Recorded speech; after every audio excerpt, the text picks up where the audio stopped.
జోహార్ శ్రీరామ అని. అయితే ప్రజల కోసం ఏం మంచి చేయని శ్రీరాముడు మనిషి అవతారంలో ఉన్న శ్రీరాముడిని మీరు దేవుణ్ణి చేశారు. అలాంటి ఆయనకి జోహార్ అని పెడితే తప్పే ఉంది అని అనేసి ప్రశ్నిస్తున్నారు. తీసుకోమనండి, షార్ట్ ఫిల్మ్ తీసిన తర్వాత చూపిస్తాం మేము. రాముడికి జోహార్ అని చెప్పేసి అంటున్నాడు కదా, రాముడు చనిపోయాడు అంటున్నాడు కదా, అంటే రాముడు పుట్టాడని ఒప్పుకున్నాడుగా ఫస్ట్ అక్కడాడు చాలు. కానీ యేసు పుట్టాడు అని చెప్పి నేను ఇప్పటికీ ఒప్పుకోవట్లేదు, నన్ను ఒప్పించమనండి.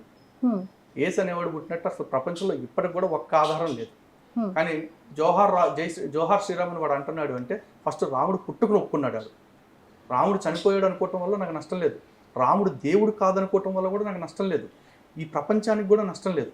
కానీ ఒక్క విషయం, రాముడు చెప్పినట్టు సత్యవాక్ పరిపాలన చేయకపోతే ఈ ప్రపంచం మొత్తానికి నష్టం. రాముడు చెప్పినట్లు పుట్టిన ప్రతి వ్యక్తి తమ తల్లిదండ్రుల్ని గౌరవించకపోతే ఈ మొత్తం ప్రపంచానికి నష్టం. రాముడు చెప్పినట్టు ఏకపత్ని వ్రతుడిగా కాకుండా దొరికిన ఆడదాంతల్లా తిరుగుతాను అనుకుంటే ఈ ప్రపంచం మొత్తానికి నష్టం. అలాంటి నష్టపోయే పనులు చేయకుండా ఉండు, అది చాలు. నువ్వు రాముడిని పూజించవసరలా, రాముడు చెప్పిన మార్గాన్ని విడిచిపెట్టకుండా ఉంటే చాలు. రాముడు తిరిగి బతికిన ఆధారాలు ఎక్కడన్నా ఉన్నాయా అని అంటారు ఆయన. అసలు రాముడు తిరిగి బతకడానికి ముందు చనిపోతే కదండి నేను చెప్పేది. యేసు కదా జనాలు అందరూ కుక్కను కొట్టినట్టు కొట్టి, అంటే అట్లా అనకూడదేమో, వాళ్ళు బాధపడతారు, ఆ పిచ్చి కొట్లు కొట్టి చంపేశారు కదా, రాళ్లతో కొట్టి కొరలతో కొట్టి. అసలు యూదులు చిన్న చిన్న పిల్లలు ఉంటారు కదా, ఫూ అని మొహం మీద ఉమ్మేశారు యేసు ముఖం మీద, బైబిల్లోనే ఉంది. ఫూ అని ఉమ్మేశారు ముఖం మీద కొడుతుంటే, అసలు యేసును పిచ్చి కొట్లు కొడుతుంటే అసలు జాలి కూడా పడలేదు తెలుసా. హిందూ మతం కన్నా కూడా బౌద్ధ మతం ముందు అని అనేసి అని అన్నారు, దీన్ని మీరు ఎలా సమర్థిస్తారు? ఫస్ట్ ఆఫ్ ఆల్ వాడు బౌద్ధ మతాన్ని ముందు అని ఒప్పుకుంటున్నాడు. సరే, హిందూ మతం ముందా బౌద్ధ మతం ముందా అనేది కాసేపు డిస్కస్ చేద్దాం. ఈ అదో ఇప్పుడు అర్థం చేసుకోవాల్సింది ఏంటంటే బౌద్ధ మతం కంటే కూడా తర్వాత పుట్టింది ఈ స్వార్థ మతం. ఓకే, దాన్నే వీడు పాటిస్తున్నాడు. నిన్న పడ్డ వానికి వాళ్ళు మొలిచిన మొక్కది, దాన్ని పాటించి వీడికి సీనియారిటీ ఆఫ్ మతాల గురించి వాడికి ఎందుకండి? పోనీ హిందుత్వం కంటే బౌద్ధం ముందుదైతే మరి వాడు బౌద్ధాన్ని పాటించమనండి, దైద్రాన్ని పాటించేందుకు ఇన్ జనరల్గా కూడా అంటూ ఉంటారు కదా. ఎవరు అనట్లేదండి.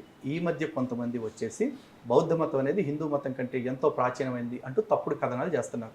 దానికి వీళ్ళు చేస్తున్నది ఏంటంటే హిందూ దేవాలయాల్లో ఉన్న బుద్ధుడి విగ్రహాల రూపంలో అనిపించే కొన్ని విగ్రహాలు, కొన్ని శైలులు చూపించి చెప్తున్నారు. నిజానికి ఈ దౌర్భాగ్యానికి కారణం ఏంటి అంటే గత 2000 సంవత్సరాల నుంచి చాలామంది హిందువులు, ఇప్పటికి కూడా కొంతమంది బుద్ధుడు అంటే ఆయన దశావతారాల్లో ఒక అవతారము అని నమ్ముతున్న వాళ్ళు చాలామంది ఉన్నారు.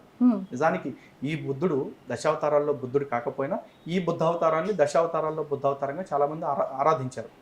అలాంటి సందర్భాల్లో హిందూ దేవాలయాలు కట్టినప్పుడు అందులో బుద్ధుడి విగ్రహాలను కూడా పెట్టారు కొన్ని చోట్ల. సో ఇప్పుడు వీళ్ళు ఏమంటారు, ఇదిగో ఇందులో బుద్ధుడికి సంబంధించిన ఆనవాళ్ళు ఉన్నాయి కాబట్టి మీ మతం కంటే మా మతమే ముందు అని చెప్పేసి అంటారు. అంతే తప్ప నిజానికి బౌద్ధం సనాతన ధర్మానికంటే ముందుది కాదు. సనాతన ధర్మము అనే పేరులోనే ఉంది. ఇది ఎప్పుడు పుట్టిందో తెలియదు, ఎప్పటికీ అంతమవుతుందో కూడా ఎవరికీ తెలియదు. అందుకే ఇది సనాతన ధర్మం అంటారు. ఈ సనాతన ధర్మానికి ఋషిప్రోక్తంగా మంత్రాలు వెలువడ్డాయి. ఆ మంత్రాలని మనం వేదం అంటున్నాము. ఆ వేదం ప్రమాణంగానే మేము జీవిస్తున్నాము. మరి వేదం కంటే ముందు త్రిపీఠకాలు రాయబడ్డాయి అని ఏ ఒక్క స్టడీ అయినా నిరూపించిందా? మీరు గూగుల్ చేసుకోండి. ప్రపంచంలో అత్యంత ప్రాచీనమైన రాతప్రతులు ఏమైనా ఉన్నాయి అంటే, ప్రాచీన గ్రంథాలు ఏవైతే ఉన్నాయి అంటే అది వేదం మాత్రమే. ఈడంటాడు సంస్కృతానికి అసలు లిపే లేదు అని చెప్పేసి అంటాడు. ఈ పోరంబొగ్గని అడుగుతున్నా, ఒరే సంస్కృతానికి లిపే లేదు అంటున్నావు కదా, అప్పుడు నువ్వు పేరు అజయ్ బాబు అని పెట్టుకోకూడదు. అజేయ అనే పదం సంస్కృత పదం, అది తీసేసి ఫస్ట్ అది తీసేసి నువ్వు ఏ హెబ్రూ పేరో గ్రీకు పేరో పెట్టుకో. ఏమీ కాకపోతే నీ ఇంగ్లీష్ వాడికి పుట్టాను అంటున్నావు కాబట్టి నీ పేరు A+B హోల్స్ పేరో లేకపోతే ఇంకేదన్నా పెట్టుకో. అంటే అజయ్ బాబు అని పెట్టుకుని నువ్వు సంస్కృతాన్ని అవమానిస్తున్నావు అంటే నీ అమ్మ బాబులు నీకు పెట్టిన పేరును అవమానించుకుంటున్నావు, నీ పుట్టకను అవమానించుకుంటున్నావు.